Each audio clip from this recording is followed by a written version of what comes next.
Hi, this is Andy of Andy's Personal Development, and we are currently live in the breakout room. So, welcome, and we love being here for you with quality and value to inspire and to transform. Remember, we are on Apple, Spotify, Google, Amazon, and iTunes. Today, as usual, we have a special guest to share with you for your development and growth and to live your better informed life. So, grab a cup, pull up a seat, and stay tuned for the introduction right here now, live. Hi, this is Andy of Andy's Personal Development, and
Hi, folks, and welcome to Andy's Personal Development. We are live and alive in the breakout room, and the man of the moment is Eric M.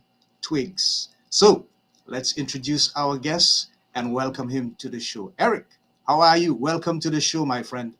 Hey, Andy, thank you for having me on. It's an honor.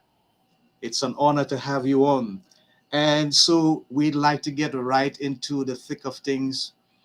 When you hear the word procrastination, Eric, what are some of the things that come to mind as you are now considered as an expert in dealing with the challenges of procrastination? What are some of the things that comes to your mind when you hear the word procrastination? Well, procrastination is all about delaying the action that you know you need to be taking, right? That's really the bottom line. And it's a silent killer that if you're not focused on overcoming it, it can hold you back from getting to where you want to go. Okay, great. What I really would like you to share with our audience is how did you come to the point where you realized that this thing was a monster and you needed to do something to overcome it yourself? What was your personal experience in dealing with procrastination? For me, it all started in college. I was a senior at Hampton University here in Uh-huh. the United States. And I was having this conversation with a good friend of mine named Uh-huh. Donnell. Right. And I have to admit, Andy, in those days, he and I were a little different. He was all about his purpose, and I was all about the party. And he would always give me a hard time and say, Eric, you need to get focused and figure out what you want to do with your life. And I'm like, man, we have plenty of time to figure that out and focus on goals and all that. Are you coming to the frat party with me or not? And so several weeks go by, I don't talk to him, but I get a phone call from his mother informing me that he was killed in a car accident. Oh man. Changed Wow. everything for me. It sent me a message that maybe I don't have the time that I think to do the things that I need to do. And from that moment on, I've just been hyper focused on overcoming procrastination, paying close attention to how I'm spending my time and having clear goals. Exciting and also intriguing. I get it from what I'm hearing is that the trauma of that situation, it was like a wake up call for you, like the epiphany moment.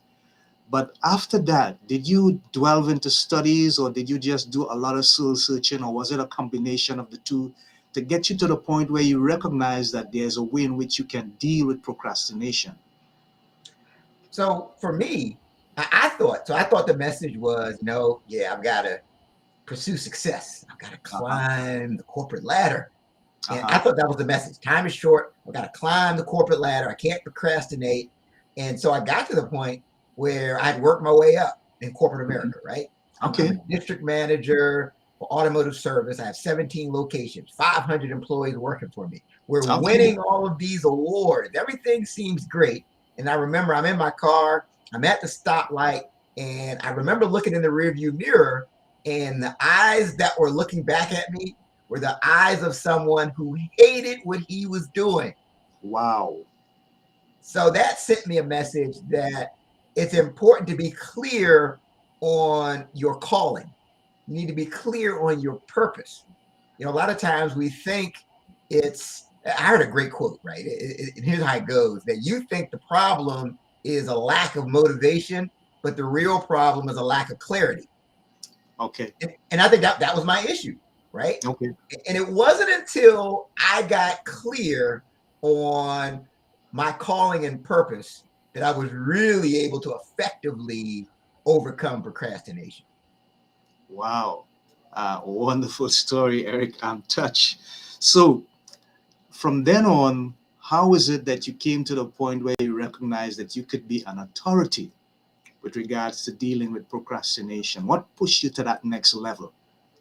So one of the things when I was a district manager having 500 employees, I Uh-huh. saw a lot of examples, right? I saw people who got great results.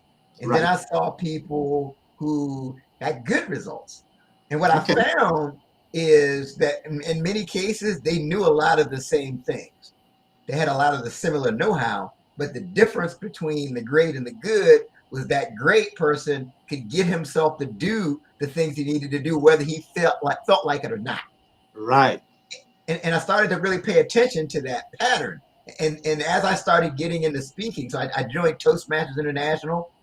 That was like one of the next steps I took. I really didn't know what to do. I knew I didn't want to be just spending my life managing all these locations and everything else. I felt led to the public speaking sector. But one thing I noticed was like a lot of my presentations I was giving, it all circled back to this time management, overcoming procrastination. And that's how I figured that's my thing. And Okay. and the combination of the experiences I had leading people and just studying, reading all kinds of books, taking courses. That's really how I got to this point from a knowledge-based standpoint. Okay, great. Now, I've done some studies myself, and when you look at the aspects of neuroscience and elastoplasticity, it teaches you that the brain has the ability to make certain subtle changes and change your characters and your mannerisms and stuff like that. I'm wondering if that is in some way the main contributor to people being, you know, victims of procrastination, or is it because of the ecocentricities that are on the outside? Or maybe it's a combination of the both. What have you discovered in your studies and your experience thus far? So what I found is that, and there's a study by the University of Calgary. They Uh-huh. said that 95% of the population has some issue with procrastination, right? Uh-huh. And I believe that the other 5%, they just haven't gotten around to complete the survey yet. That's how serious it is. But no, Wow. it's a common issue. What I've seen is that the root cause of most procrastination is discomfort. Okay. There's some level of discomfort at the root that causes people to procrastinate. Now, it could be as simple as there's a term that's called task aversion, right? That means you just don't like doing the task. So Uh-huh. you're going to put it off for as long as you possibly can, right? It's Okay. not that deep. You really just don't like doing it. Or it could be fear, right? Oh, And wow. fear is common. When I do workshops and we start brainstorming on the things that cause people to procrastinate, fear always comes up, Andy, without me bringing it up. Yeah. Fear. Yeah. So usually that's an expect. So a lot of times fear shows up. It can be fear of success, right? This goes well. It could take me to the next level. I don't know what that's going to mean for me. Am I ready for the next level? It could be fear of failure. What if I get criticized? What if my presentation bombs? There could also be the fear, just the fear of the unknown and leaving the comfort zone. So usually Wow. there's some type of discomfort or angst that causes people to procrastinate. Okay, great. Look, here's the thing.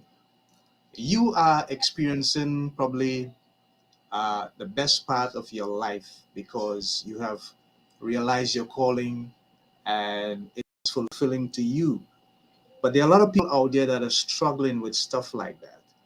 What are some of you would advise people to do to overcome some of these challenges so that they could reach to a place where even with procrastination they can eventually overcome? Because I know it's a process, it will take steps, but where do they start? What's the starting point?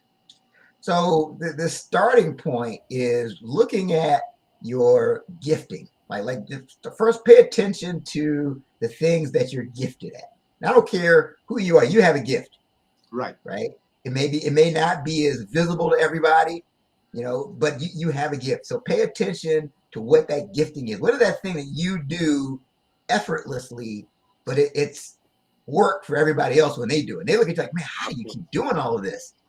So pay attention to that, and pay attention to what lights your fire. Like when you talk about a topic, when do you start just really getting your tone of voice changes, and Ah, and start by thinking about how can you put yourself in that arena. Like if you don't know what, like that's where I was. So when I okay. was a district manager and I realized this wasn't it, I, it it took me 3 years. It was a 3 year journey I went on, and when I reflected, I noticed that I always felt the most fulfilled and alive when I was speaking to a group. And I would always think to myself, I could just do this all day, every day. Man, how cool would that be? And then finally, I just took the next step of going to Toastmasters. I said, look, I want to speak at Toastmasters. That's what they do. They speak. So Right. I'm not going to overcomplicate this thing. I'm just going to go to Toastmasters. And then when I got to the Toastmasters Club, that's when I met someone who trains professional speakers. And I took his course, like literally one of his ideas he gave me, I implemented it, and it paid for his entire course. So I Okay. said, well, maybe we're on to something here. And then Right. people kept telling me to go to the National Speakers Association. So what happens is when you start taking the steps in the direction of your passion and just really follow your gifting, that's when you can ultimately discover what your purpose is. Okay, great. I'm hearing from you that it's a matter of recognition and then it's a matter of taking progressive action over a period of time. You wrote a book called 12 Practical Principles to Overcome Procrastination. What was the basic motivation for you penning that? And how did you feel putting that information out there, knowing that it would probably help a whole lot of people to overcome the challenge of procrastination? So my motivation, Andy, was frustration. Here's what I mean by that, right? Wow. 'Cause I read a lot of different books, and I Okay. was struggling because a lot of the books I was reading on overcoming procrastination just didn't seem like it was practical for everybody. Like it was Okay. a lot of the same cliche, cookie cutter stuff. Oh, you have to wake up early, or you can't don't check your email before 12 noon, or the book would be like 450 pages. And I'm thinking, okay, if you have a procrastination issue, you're not going to get through a 450-page book. It's just That's not right. likely. That's right. So I wanted something that was usable, that people coming from all different perspectives could find their situation and find practical things. My book is 100 pages. Okay. It's Okay. 100 pages. It's got exercises. It's so again, the goal is that you actually engage with the content. And then there's parts in the book where I say, look, don't go to the next section until you finish this section. Okay. So that's kind of what motivated me, because I wanted to put a useful tool in people's hands that they could actually use. Sounds interesting and intriguing. Okay. What would you consider your super talent? Hmm. Interesting. Good question. So I would think discipline, I consider discipline as my superpower, Okay. so to speak, because I think that's what helps everything else. Because Right. one of the things I think comes naturally for me is forming habits. And I can form habits easily and just do things consistently over time. Like, for example, I have a black belt in karate. I've run Right. marathons, half marathons, and a full marathon. Right. I've done other things that require this discipline and focus. So I think that's for me that's what I consider to be my superpower. Okay, great. And in addition to that, what is your why? What is the most important thing that gets you up in the morning and gets that adrenaline going and you hit the road?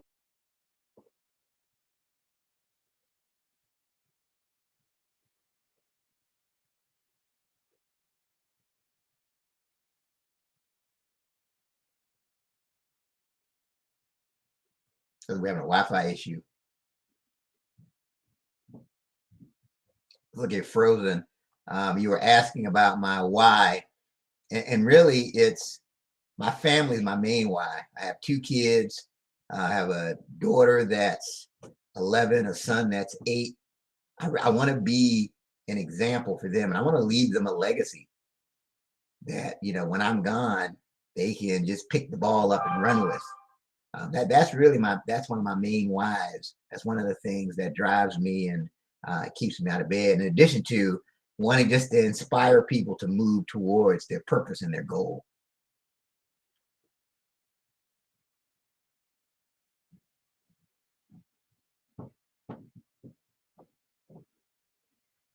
Okay, and I think he was having some technical issues. I'm sure he'll be back on with us. But I would say we were talking about this purpose. It's something else to think about as it relates to your purpose. In addition to following like your gifts, also think about struggles that you've overcome in the past.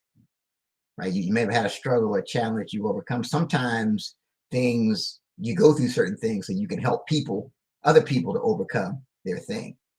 So, like I know people who've launched ministries and businesses around recovering from divorce, right? They learned certain things that were painful, and it helped them to overcome, and they were able to actually help other people. So think about those just some other things to think about when you're trying to find what your purpose is. What's that struggle that you overcame that you can help others to overcome?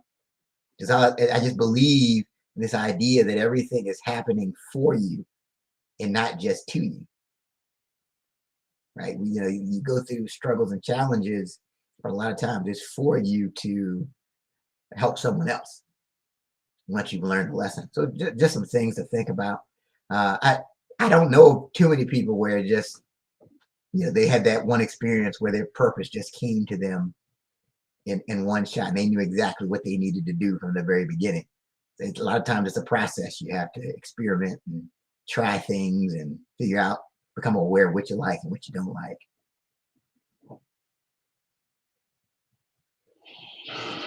Okay, I'm sure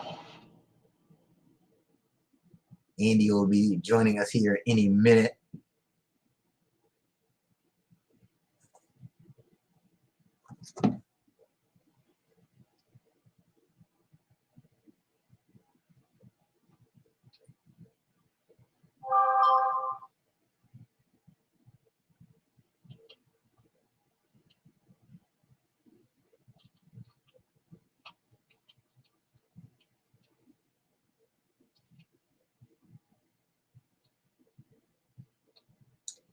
For those of you that are watching us live, certainly just please bear with us. I think Andy's having some technical issues. He's looks like he's lost connection, and I think he's looking to get back on.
I am. We are messaging.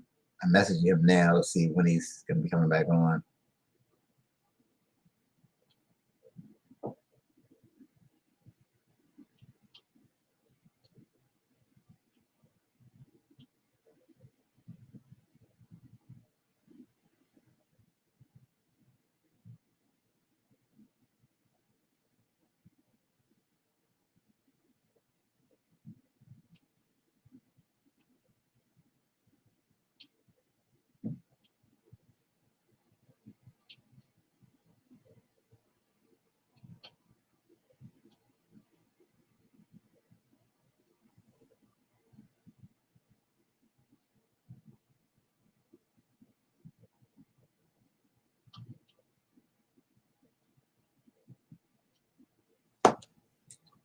Those of you that may be watching now as we're waiting to get Andy back online, don't forget to check out my book.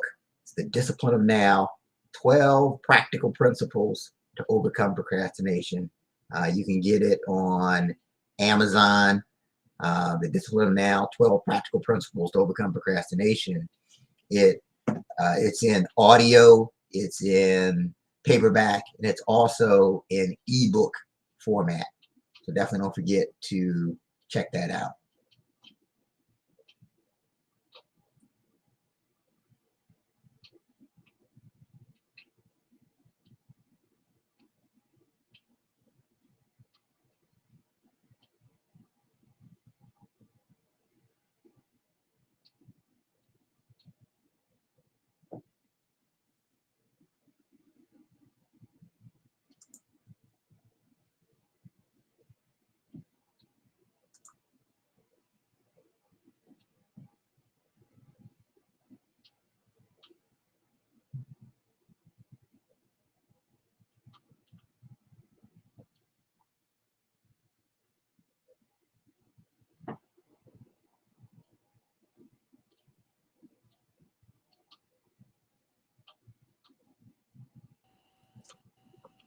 Can you hear me, Eric?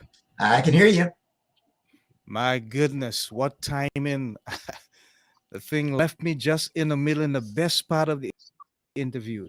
Everything just broke down. My apologies for that, but No I gotta worries. deal with my ISP providers, man. They can't be doing this stuff to me. It's not the first time. I gotta get it sorted out. So I'm gonna have to do some editing. So, but let's continue. Sure.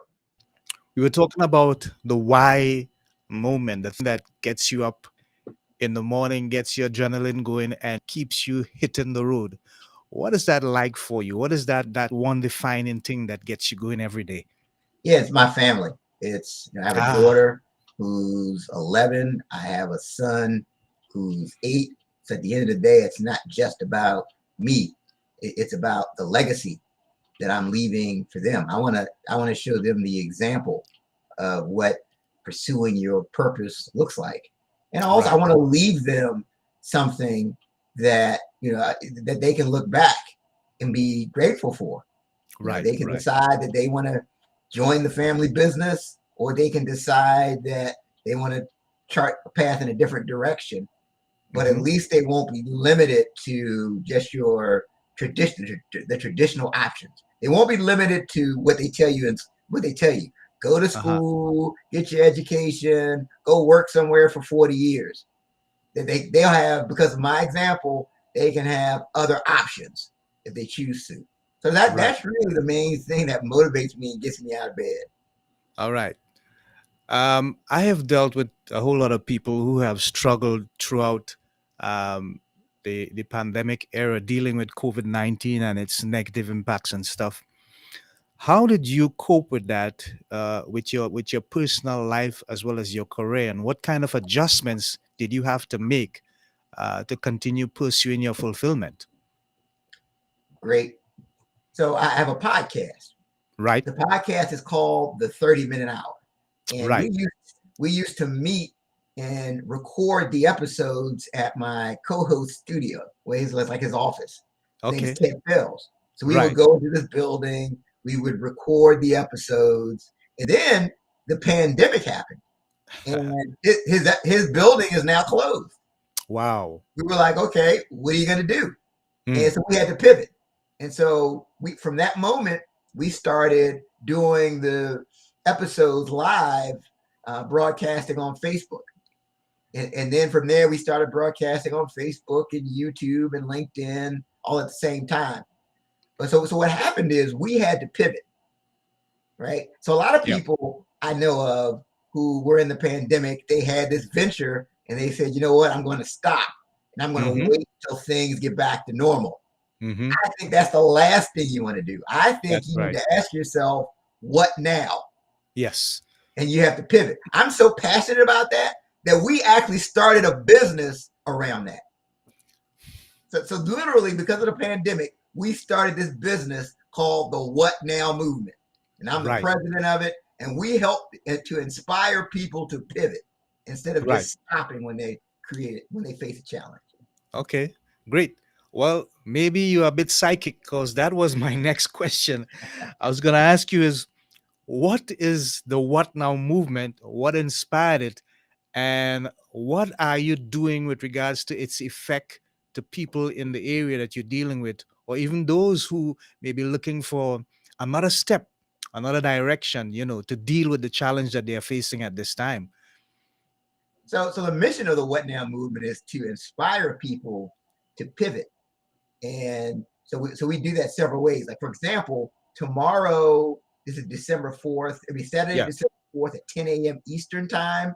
In the Mm-hmm. What Now movement group on Facebook, we have Yeah. something we call Coffee and Conversation, Okay. where myself and my other founders, Dr. Sharon H. Porter and Ted Fells, and two of my other business partners, Don Bonheimer and Maisha Hoy, we get together on this video and we answer questions. We provide inspirational content. It's called Coffee and Conversation. But yeah, so that's an example of what we do within the movement to inspire people. We've done master classes where we've had people come in and talk on various business topics, and we've done 2 different summits within the group. This is called the What Now Movement Facebook group. Okay, I'll check that out. Sounds interesting. I got to ask you one more question before we do a little ad break, and that is there another book in the making? Is there more information now that you have come to this stage that you feel you need to probably write a second part to the first book, or a new chapter that you have discovered and you want to share it with people in a form that they can keep in the form of a book? Is there another one in the making?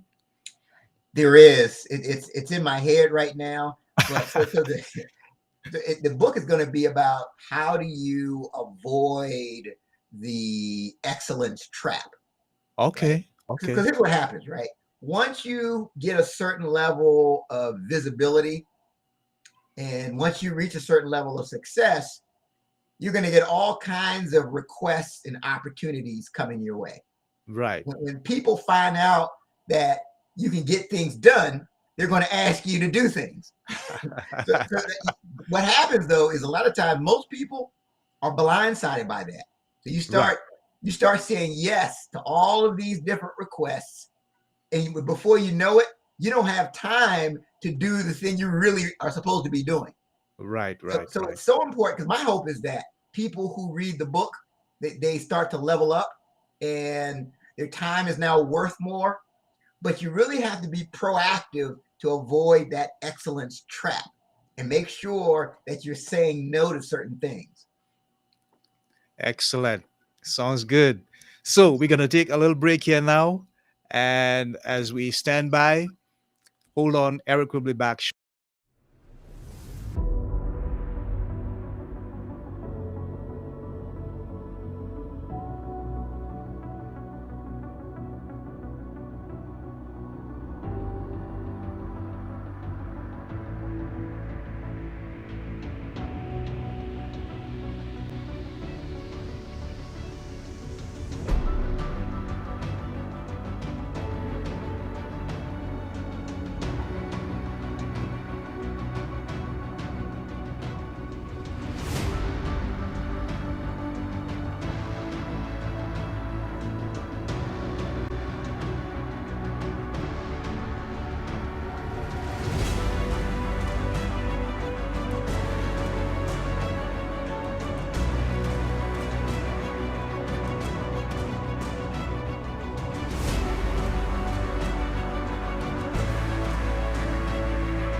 So, we are live back in the breakout room with Eric M. Twiggs, our special guest at this moment.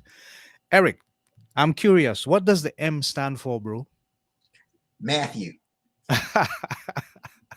The first chapter of the New Testament, Matthew. Wow. Okay, Absolutely. that's interesting. Tell me something. If you had to signal or point out one person that you would consider as a mentor, the one that would have probably a level of influence on your life that helps you in times of concerns and your go-to person, so to speak, who would that person be? Hmm. I would say probably my dad would be the first person I would point out, You know, just I kind of figure because, that out. yeah, Roosevelt. yeah, just because, you know, I benefited from his example, right? Right. Just growing up, it wasn't always so much that he said, do this, do that, but I just saw him just getting out and making it happen. Whenever he was in a group, he was leading the group, and so, yeah, I definitely trust his advice, and it's been spot on every time. Like when I follow what he said, it usually works out. So Wonderful, yeah. wonderful. Yeah. So tell me something. If there was one thing that you could change in the world, it's like your pet peeve, so to speak. What would it be, man? Well, so my pet peeve is when people say to me, "I don't know." Like if I Wow. ask if I ask you a question, right, and I say, "Hey, so what do you think you could do to improve your podcast?" And you say, I don't know." That's just a pet peeve of mine, 'cause I figure it's 2021, and I'm aware of a lady who went on YouTube and learned how to build a house, and literally built a house from scratch just by going on YouTube. So there's so much Wow. information out there. So Yeah. no one should ever be able to say, I don't know. It's like I can find out. So Right. that's one of the things that people would just get that out of their head, that idea that you can just say, I don't know, if you get a question. I hear you. I hear you. It's one of my pet peeves as well. Looking ahead in the future, for Eric M. Twiggs, what do you see or what would you like to see? What are your projections for your career and the people's life that you intend to place value to and impact in such a way that they would look for the windows and the doors of transformation? What does your future look like for you?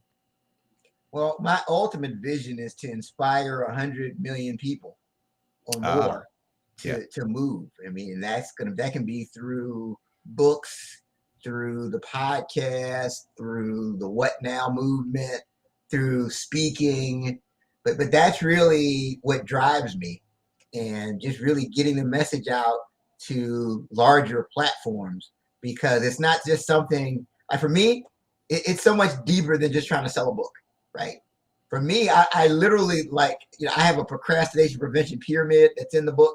It's like right. 5 steps. That's literally how I live my life. Like, I Okay, literally follow this pyramid that's in the book, and I truly believe that if people followed that and got to that place where they were clear that they could really pursue and get what they're after. I truly just believe that. So I'm just looking for bigger platforms to get my message out, and different methods for me to get the message out. That's really what I see for the future. okay, great.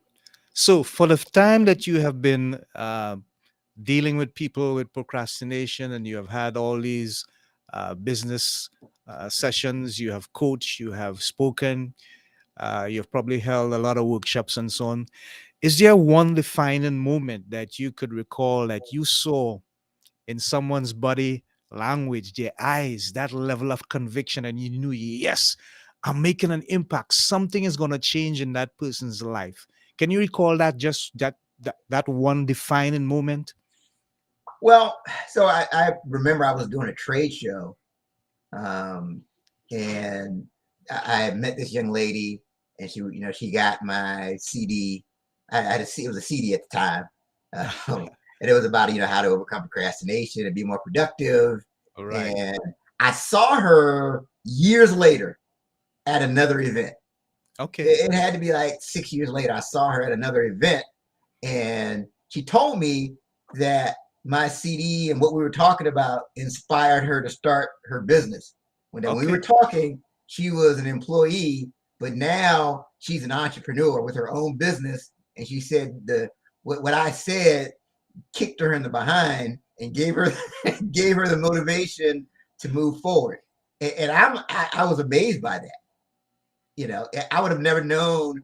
And that and I think the takeaway from that is that no matter how you think it's going, I think you have to keep going. If you Yes. really have a message that you feel like you're called to share, you just never know the impact you're having on a person Yeah. and the fruit that can come from what you're saying to that person. Yeah, that's powerful stuff. I observed that you have the Nike post words, just do it, on your Facebook page. And I'm thinking that I saw a quote from John Maxwell that says, the next step is to take the next step. And it's so practical and it's so real. And I'm saying, I'm having Eric on to deal with stuff like that because I know that there are a lot of people struggling out there. They need to do something and they just can't find the strength, the energy, the commitment, the discipline really to get it done. I've struggled with that myself, but I've done better things. I've learned to write and to hold myself accountable. What would you say to people who are willing to take the next step, but somehow they can't find the energy, they can't find the drive? They need a reason then to deal with procrastination in a proactive manner. What would you say to them? Well, the first piece of advice I would have would be don't allow perfect to become the enemy of progress, right? Wow. Yeah. So what stops people is they look at the size of the project. Let's say writing a book. Hmm. Oh yeah, I want to write a book, but they look at it and how time consuming, and they start to say, okay, I don't know where am I going to find an editor, who's going to read it, how am I going to get a cover, what am I going to put on the cover. So when you start focusing on everything, the easiest thing to do is nothing.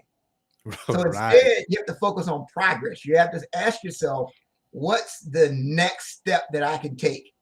Yeah. That's what I had to do. With the next step, okay, I can make a phone call. I can call a successful author and get tips, Uh-huh. or I can I can start on my outline. So we have to really think about the next step. And then the other piece to that is you don't have to go at it alone. Find Yes. people who've done what you're attempting to do. Right. And that can give you, especially if you know people that'll hold you accountable, Right. right? Like I purposely, I give you an example, right? I told you how I ran a marathon. I Uh-huh. purposely started telling people that I was running a marathon like a year before it happened Okay. because I I get it. knew this specific person was, every time I saw them, they were going to say, "Hey, Eric, how's your training coming? Hey, Eric, hey, I'm going to your race." So, and I knew that would keep me accountable. And I think it helps because sometimes your willpower alone may not be enough for you to get it done. It helps Okay. to have that outside accountability of that person that's keeping you in line with what you said you would do. Wonderful stuff. Powerful stuff, Eric. Thank you for sharing. On that note, we're just going to take a quick break. I'm going to just introduce the individual who's going to be on our next show. And when we come back, you're going to have the entire floor to express your sentiments and to give people information on your social platforms. So stand by, Eric.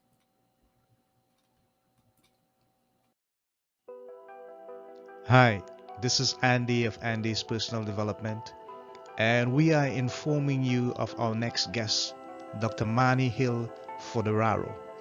Dr. Manny Hill Fodoraro is an award winning and celebrated author, speaker, and educator. Check her website, God Came to My Garage Sale. She's a survivor of domestic violence and she earned her doctorate in education and completed postdoctoral studies at Harvard University. Manny also won a Best Books Award in 2020 for her spiritual fiction, God Came to My Garage Sale. This is the lady of the moment for our next episode. So, Join us in the breakout room live right here on Monday, 6 December 2021 at 5 p.m. Eastern, 6 p.m. AST with Manny. See you then. Take care now. Bye. Okay, great. So we're gonna have Manny coming on the next show, but for now, Eric is the man of the moment. So Eric, if people want to get in contact with you, they want to invite you to do lectures, personal counseling, or whatever information that they know you have that can deal with their commitment to procrastination, the challenges of procrastination, and other aspects of life, how can they get to you? Well, you can go to my website, Eric at ericmtwigs.com. That's Uh huh. TWIGGS.com. You can pick up a Right. copy of the book from there, The Discipline of Now, 12 Practical Principles to Overcome Procrastination. And you can also reach me via email at eric at ericmtwigs.com. So those are the best ways to reach and connect with me. By the way, I have a special offering that if you email me at eric at Uh-huh. ericmtwigs.com, I have a Twiggs time calculator, right? I have a calculator that'll help you to calculate the value of your time based off of how much you make. And when you know how much your time is worth, you'll be less likely to procrastinate. So that's a special offer. Just email me, Eric at ericmtwigs.com, and I will send you the Twiggs time calculator. Interesting. That sounds good. Probably need to get one myself. So, Eric, uh, if there's anything that you'd love to say to the world, to the universe, to people, uh, and I know it would be something that would be powerful and endearing, what would it be at this point? You just want to send out some love and share some good stuff. It is the season, but I mean, we should be doing this all year through. What would you say to the world? Well, I would say this: all you need is one. Uh huh. And here's what I mean by that. Maybe you have a podcast, maybe you're an author, maybe you have a YouTube channel, maybe you're a speaker, and it gets frustrating because it seems like you're putting this stuff out there. You're doing everything they told you to do, right? Right. You're doing everything they told you to do at the conference, but you may not be seeing the result that you desire. I would just want to Right. encourage everybody just to hang in there because all you need is one. Mm-hmm. Literally, you are one conversation away from getting to the next level. You are one email away. You are one phone call away. And I've experienced this at different points where I got a phone call and it totally changed my trajectory. I was here Yeah. one day, I got this phone call for this opportunity, it put me on a totally different level. That Right. can happen. You just Okay. have to hang in there. Right. All you need is one. So keep putting it out there. That would be my Yeah. message. All right. Fantastic. That's a great note to end this conversation and this interview on. So there you have it, folks. The man of the moment, Eric M. Twiggs, your partner in dealing with procrastination. He has been inspiring and wonderful, and we thank him sincerely for the time and the commitment that he has made to the show. So, this is Andy of Andy's Personal Development saying thank you. Stay safe, people. Enjoy the holiday seasons. But remember, we are dealing with a pandemic. So, watch your three W's. Wear your masks, watch your distance, physical distance, that is, and wash hands regularly or sanitize. Godspeed, people. God bless. Until next time, take care. Bye now.